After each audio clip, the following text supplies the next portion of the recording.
بسم اللہ الرحمن الرحیم۔ بھید، اسرار سے بھرا ایک حیرت انگیز ناول۔ آج شام بادلوں سے ڈھکی ہوئی تھی اور موسم بھیگا بھیگا سا تھا۔ فیکٹری سے واپسی کے بعد کامران کوٹھی واپس آ گیا تھا۔ تمام لوگ اندر کوٹھی میں تھے۔ شاہ نواز اس کے پاس پہنچ گیا۔ بارش ہو جانے کا خطرہ ہے؟ ہاں۔ پچھلا تجربہ یاد ہے نا؟ کون سا؟ وہی گردن اور چہرے پر خراشیں پڑ جانے والا، شاہ نواز نے کہا، اور کامران چونک پڑا۔ ہاں یار، بات واقعی بہت الجھی ہوئی ہے، اور شاہ نواز، اس میں کوئی شک نہیں ہے کہ تمہاری کوٹھی میں یہ دو کردار بڑے عجیب ہیں۔ یقین کرو، جس طرح تم ان کے بارے میں تجسس کا شکار ہو، اسی طرح میری بھی یہی کیفیت ہے۔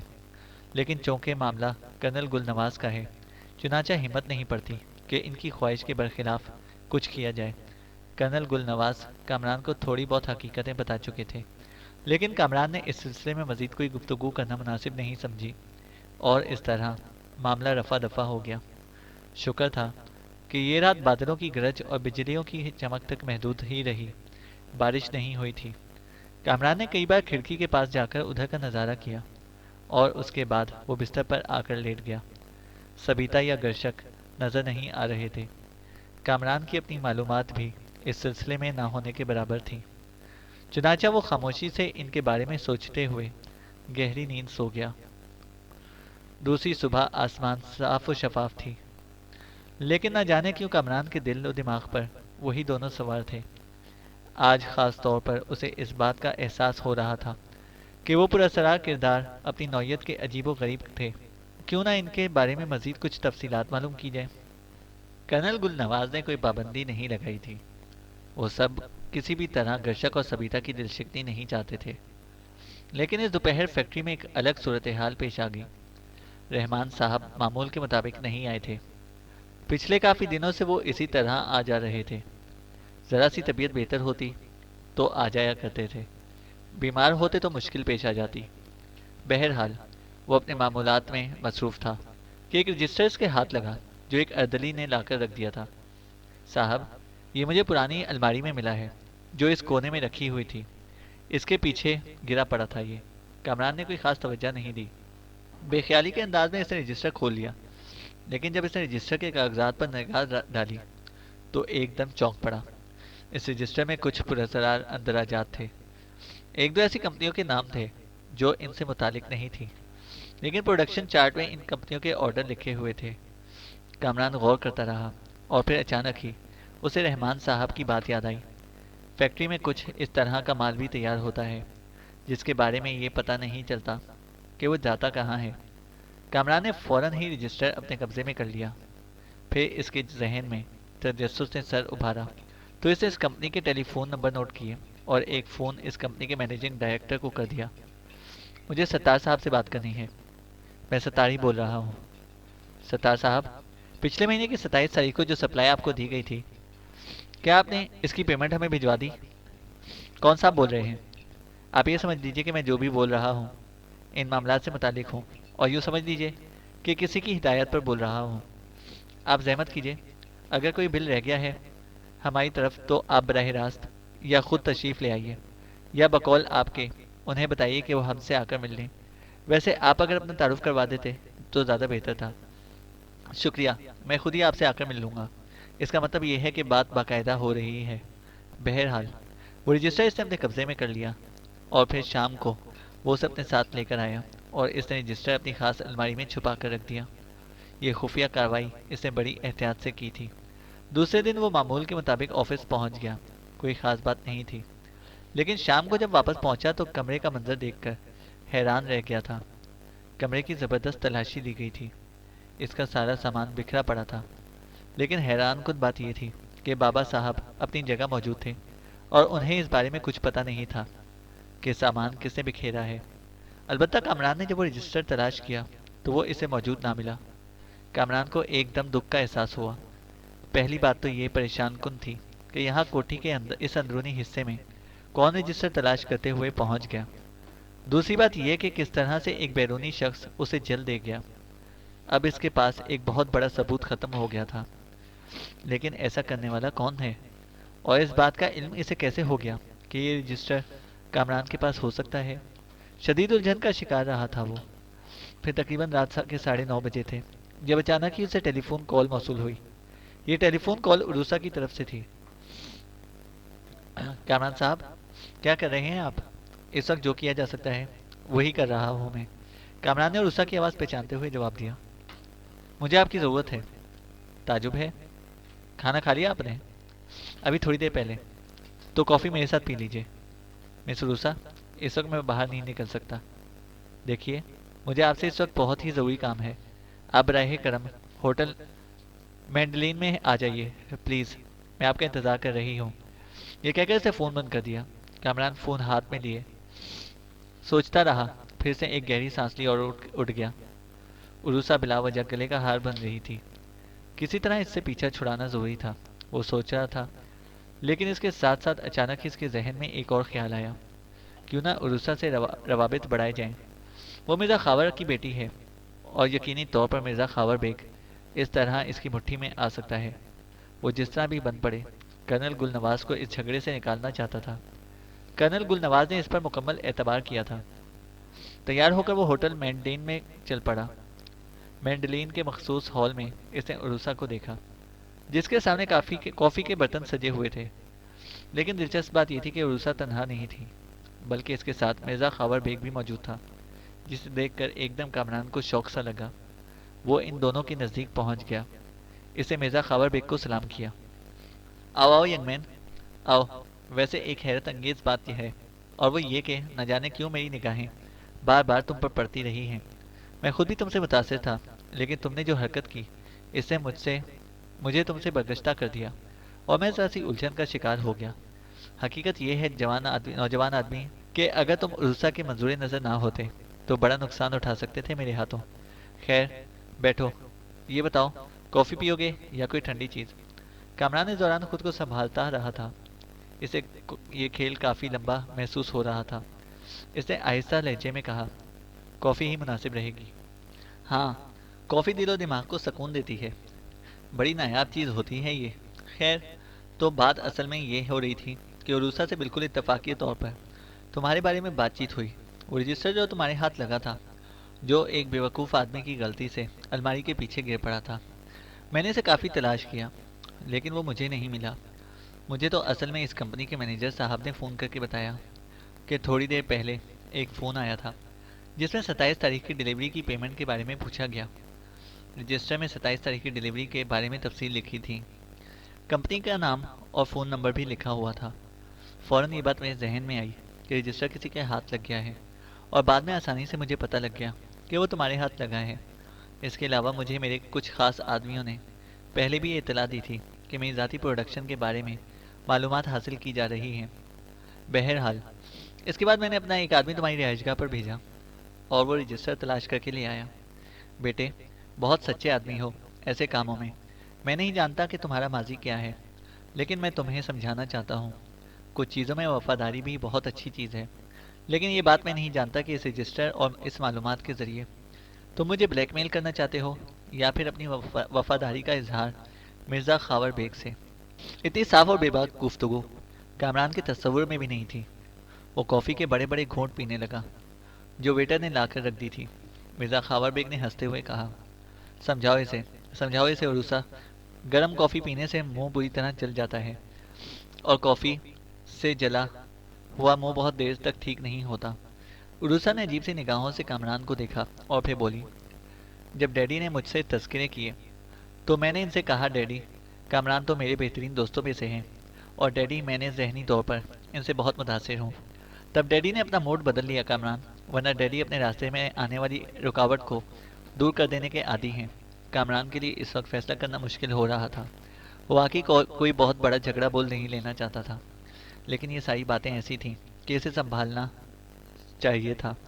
اس نے کہا، یہ بات میرے علم میں ہے جناب کہ آپ کرنل گل نواز کے پارٹنر ہیں، اور کرنل گل نواز صاحب آپ کا بھرپور احترام کرتے ہیں۔ آپ کو بلیک میل کرنے کا تو میں تصور بھی نہیں کر سکتا، اور یہ بات میری فطرت کے بھی خلاف ہے۔ ہاں، میں ذرا متجسس ضرور تھا،